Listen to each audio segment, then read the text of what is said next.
Hello friends, this is part 3 creating an inclusive school। जैसा कि आपको पता है 3 video creating an inclusive school की मैंने पहले शेयर की हुई हैं। जी चौथी वीडियो है। पहली का नाम है part 1 creating an inclusive school, दूसरी है part 2 creating an inclusive school और थर्ड वन जो है वो है मॉक क्वेश्चंस के नाम पे वीडियो होगी। तीनों वीडियोस के लिंक डिस्क्रिप्शन में दिए हुए हैं, आप वहाँ से चेक कर सकते हो। ये चौथी वीडियो है क्रिएटिंग एन इंक्लूसिव स्कूल के ऊपर। इसमें मैंने फोकस किया है मेन जो आर्टिकल्स हैं या नेशनल पॉलिसीज़ हैं उसके इम्पोर्टेंट ईयर्स और उनकी लोकेशन के ऊपर मेनली फोकस किया हुआ है। तो मेनली ये कवर करेगा यूनिट 2, जो क्रिएटिंग एन इंक्लूसिव स्कूल का यूनिट 2 है वो ऑलमोस्ट सारा कवर किया हुआ है। तो उम्मीद है आपको वीडियो पसंद आएगी और हेल्पफुल रहेगी। तो चलिए स्टार्ट करते हैं फर्स्ट क्वेश्चन से। First question is which article of directive principle of Indian constitution supports the right to work, to educate and to public assistance in certain cases including disability. तो इसका ठीक answer है वो है article 41। Article 41 में right to work, right to educate and right to public assistance including disability मौजूद है। तो ठीक आंसर है आर्टिकल 41।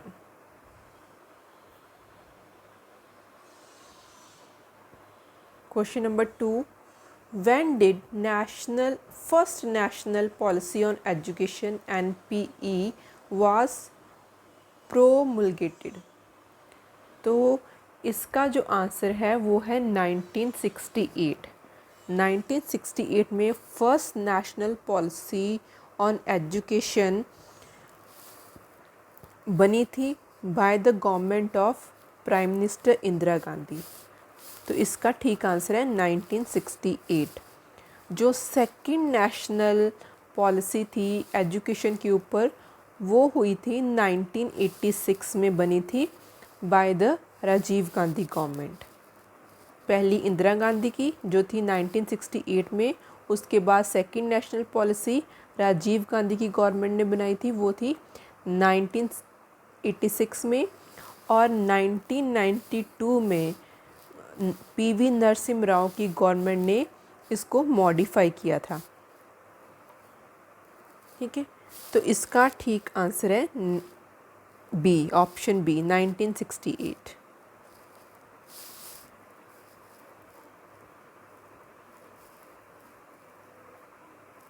क्वेश्चन नंबर 3 देखते हैं। POA या जिसको प्रोग्राम ऑफ एक्शन भी बोल देते हैं, 1992 फोकस इट्स अटेंशन ऑन, किसके ऊपर मेनली उसने फोकस किया था? Education of handicap children. ठीक है, तो इसके ऊपर उसने मेनली फोकस किया था। और जो ऑप्शन बी है teacher training, infrastructure of school, mid day meal, ये तीनों ऑप्शन गलत हैं। जो फर्स्ट ऑप्शन वही ठीक है, education of handicap children. Option A is correct. Question number 4, which of the following disability is not covered in persons with disability act 1995?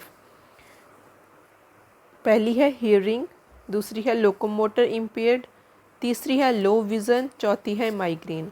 तो question है which of the following disability is not covered, कौन सी covered नहीं हुई इस act में?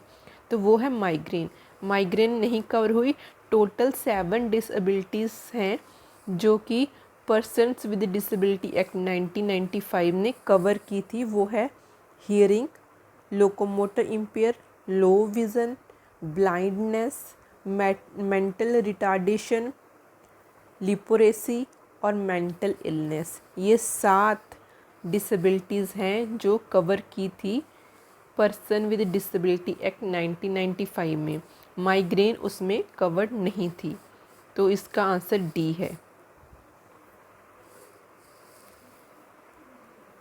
Question number 5, national policy on disability 2006 focus on, किसके ऊपर उसने फोकस किया था? ऑप्शन ए है प्रिवेंशन ऑफ डिसेबिलिटीज़, यस ये इस पे उसका मेन फोकस था। रिहैबिलिटेशन मेजर्स, ये भी ठीक है। Protection to women with disability या ऑल ऑफ अबव, तो इसका आंसर आएगा ऑल ऑफ अबव, क्योंकि ये तीनों चीज़ें इसमें नेशनल पॉलिसी ऑन डिसेबिलिटी 2006 में इंक्लूडेड हैं, इन पे उनका मेन फोकस था। आंसर है all of above. Question number 6 देखते हैं। RTE एक्ट 2009 प्रोवाइड, जो राइट टू एजुकेशन एक्ट 2009 है वो क्या प्रोवाइड करता है? It provide right to free and compulsory education till completion of elementary education. यहाँ एज ग्रुप अगर आ जाए तो एज ग्रुप आएगा 6 to 14 ईयर एज ग्रुप तक free and compulsory education provide करता है। बाकी जो ऑप्शंस हैं वो सारी गलत हैं। जैसे दूसरी ऑप्शन देखिए till the completion of primary education, ये गलत है। ऑप्शन सी देखिए till the completion of graduation education, ये भी गलत है। और चौथे में देखो लिखा हुआ है एज ग्रुप 18 to 22, ये भी गलत है। एज ग्रुप आएगा 6 to 14 ईयर्स या एलिमेंट्री एजुकेशन तक, till the completion of elementary education. तो इसका सही आंसर है ऑप्शन ए। क्वेश्चन नंबर 7 देखते हैं।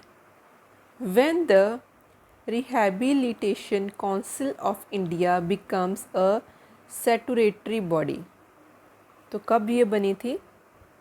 इसका ठीक जो आंसर है वो है 1993 में।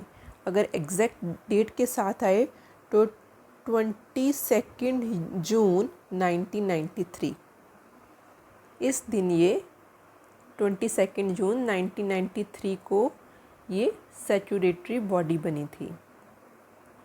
और जो 2000 है, 2000 में क्या था? Act was amended by the parliament, इस एक्ट को अमेंडेड किया था पार्लियामेंट ने। और 1986 जो ए ऑप्शन है इस पे क्या हुआ था?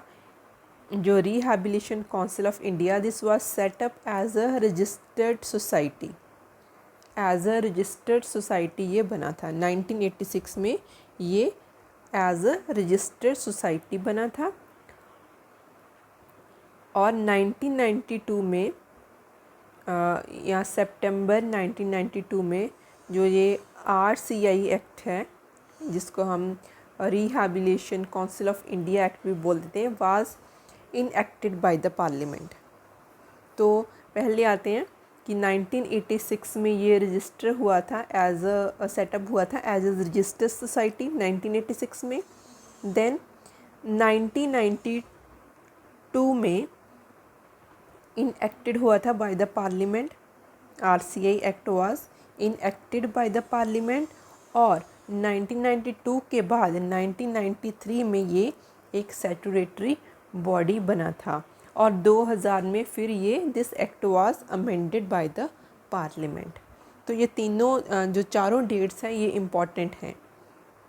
स्टार्ट हुआ था 1986 से, फिर उसके बाद 1992 में, फिर 1993 में ये स्टैट्यूटरी बॉडी बना था, और 2000 में फिर ये एक्ट अमेंडेड हुआ था बाय द पार्लियामेंट। तो ये चारों डेट्स इंपॉर्टेंट हैं, बट इसका ठीक आंसर है 1993, जहाँ जून 22 जून 1993। ठीक है। क्वेश्चन नंबर 8 देखते हैं। National institute of visually handicapped, या जिसको NIVHE बोल देते हैं, और ये देहरादून में लोकेटेड है, become autonomous body in a year, किस साल में ये ऑटोनॉमस बॉडी बनी थी? तो इसका ठीक आंसर है 1982, ऑप्शन ए ठीक है। ठीक है। तो बाकी जो डेट्स हैं जैसे कि 1979, 1967, तो स्टार्ट करते हैं 1967 से। ये एस्टेब्लिश हुई थी बॉडी, पर उसका नाम अलग था, उसका नाम था नेशनल सेंटर फॉर ब्लाइंड। ठीक है, ये जो बॉडी थी पहले एस्टेब्लिश हुई थी 1967 में, जो ऑप्शन नंबर सी है, पर उसका नाम तब था नेशनल सेंटर फॉर ब्लाइंड। ठीक है, 1979 जो ऑप्शन बी है, इस ईयर में इसका नाम बदल दिया गया था और बदल के रखा था, चेंज करके रखा था या रीनेम्ड करके रखा था national institute for visually handicapped. ठीक है, जो इसका नेम चेंज हुआ था वो 1979 में हुआ था और 1982 में ये ऑटोनॉमस बॉडी बन गई थी। ठीक है, जो ऊपर वाली 3 डेट्स हैं ए बी सी, ये तीनों इन डेट्स इम्पॉर्टेंट हैं और 1971 का NIVH से कोई रिलेशन नहीं है। ठीक है,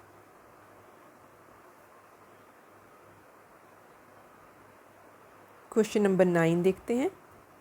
where did national institute for orthopedically handicapped located, या NIOH भी जिसको बोल देते हैं, किस जगह पे ये है? न्यू दिल्ली, कोलकाता, चंडीगढ़, श्रीनगर। तो इसका ठीक आंसर है कोलकाता। जो NIOH है, national institute for orthopedically handicapped, is located in Kolkata. Option B ठीक है इसका।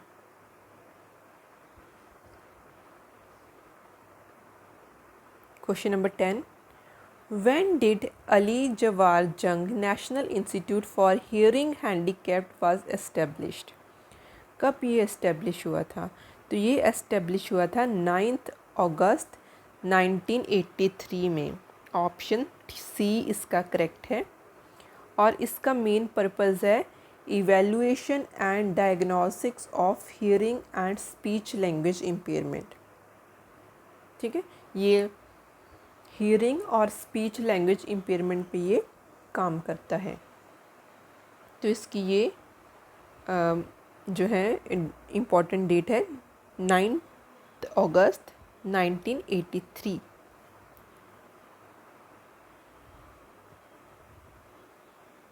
Question number 11, national institute of mentally handicapped या NIMH Secunderabad was registered in, कब ये रजिस्टर्ड हुई थी?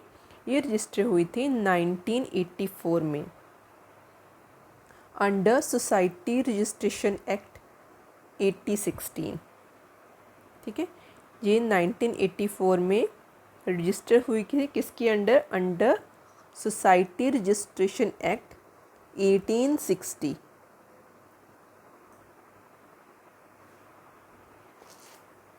ठीक है, तो चलिए नेक्स्ट क्वेश्चन देखते हैं। Question number 12, Pandit Deendayal Upadhyay institute for physically handicapped या IPH इज़ लोकेटेड एट, कहाँ पे ये लोकेट होता है? ये न्यू दिल्ली में है।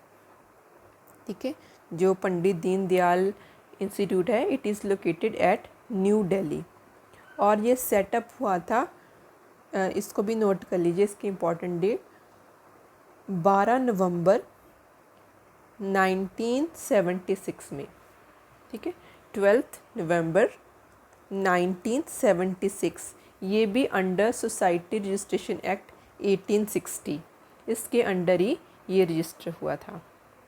ठीक है, तो इसकी लोकेशन जो है वो है न्यू दिल्ली और सेटअप हुआ था 12 नवंबर 1976 अंडर सोसाइटी रजिस्ट्रेशन एक्ट 1860। तो इसका सही आंसर है ऑप्शन ए। ठीक है, तो ये कुछ इम्पॉर्टेंट क्वेश्चंस थे यूनिट 2 से, क्योंकि इसमें जो डेट्स हैं वो रिमेंबर करना बहुत ज़रूरी है और जो ऑर्गेनाइजेशंस हैं या इंस्टीट्यूट्स हैं उनकी लोकेशन पता होनी ज़रूरी है, इसके ऊपर क्वेश्चंस आ सकते हैं। तो I hope you like the video. ठीक है, अगर अच्छी लगी तो फ्रेंड्स के साथ शेयर ज़रूर करना and for more such videos subscribe, like and share, stay connected, keep learning. Thank you.